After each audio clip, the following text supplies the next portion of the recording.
Only perfect practice makes perfect. The famous quote from Coach Vince Lombardi. And so today I'm going to teach you about how to juggle a soccer ball. Many people think that juggling is going to be with your hands and keeping three objects in the air for a certain amount of time. But juggling a soccer ball is much different. You're doing it with your foot. You're keeping it in the air with your foot. Just one soccer ball, not three. And my experience juggling is very little. I've only had 2 years, which for a soccer player is not that much. But it does have quite a few benefits. It lets you get active, get some exercise in. It gets you outdoors. It gives you something fun to do. It gives you a challenge. It can be challenging, and it does take a lot of practice. So it can keep you interested for a good bit. But you're gonna need a few things for juggling a soccer ball. First of all, you need a soccer ball, of course, but you're also going to need a wide open area, something with a few breakables and a good area to move around and not close to anybody really, so that's probably the best idea. But you don't want to hit anybody else or knock something down, so try to get an open area with a few things around you. And lastly, you're going to need cleats if you're on anything except for a hard surface. So if you're on grass or dirt or sand, you're going to need cleats most likely, and those just they're just better for juggling. But if you're on concrete or hardwood, it's best to have tennis shoes. And form for juggling a soccer ball is the most important part, just like many other things. But what you're going to want to do is get your foot on top of the ball, and you're going to want to roll the ball back and get your toe underneath the ball. And then once you get the roll back, you can flick it up and then get it in the air, just like that. And you probably need to try that a few times. And then you can, once you get the flick up, you can start to try to hit the ball with your foot. And you want to hit the ball with the top of your foot where it's the flattest. You don't want to go too far up where you have a hard surface, or too far out where you're going to hit it with the end of your toe and it's going to go far away from you. So you want to hit it right on top of your toes where you can get the flattest surface. So you're going to want to roll back, flick up, and then you can start to keep it in the air with the flattest part of your foot. And you can do it just by yourself. You can roll back and flick it up for as long as you can, or you can do it with a partner. And we'll demonstrate that real quick.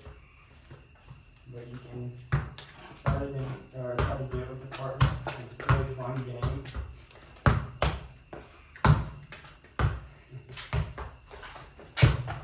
Yeah, but it doesn't end well all the time. Thank you, Mackenzie. But it does give you a fun game, and you can do something called juggle tennis, which is where you can find a line on the ground and then you play tennis basically with the soccer ball. You usually have 4 people, so it works out a lot better.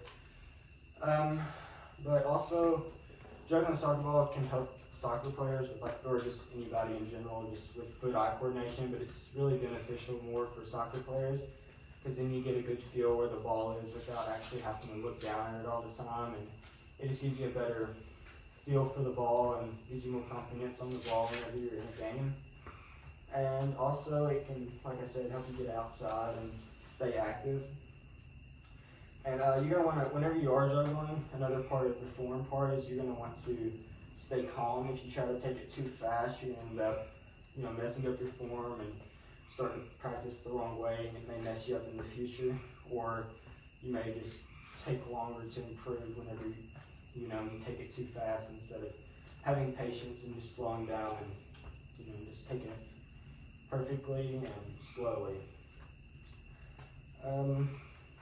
And you can improve juggling. It takes a long time really, but you can just practice it over and over and over, and eventually it will come a lot easier, and you can just keep it in the air longer, and it'll give you better foot-eye coordination.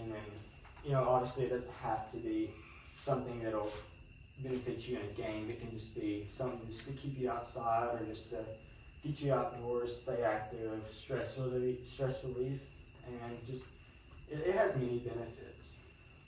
So in conclusion, we're going to need obviously soccer ball, open area, cleats if you're not on a hard surface. If you are on a hard surface, it's best just to have tennis shoes. I wouldn't do it with just bare feet or socks. That doesn't tend to work out too well. Your technique, obviously the most important part. You want to You know, do everything as best as you can. Practice, try to make it as perfect as possible. Even if it does take a bit more time, it'll pay off in the long run. So just, you know, whenever you're practicing, you're gonna want to have the best form possible. So I've shown you how to juggle a soccer ball, and juggling can just be a fun thing to do. You can do it with your friends. It can just be something that everybody can have fun with. It doesn't have to be just for soccer players, but it can be something just to have fun with whenever you want to.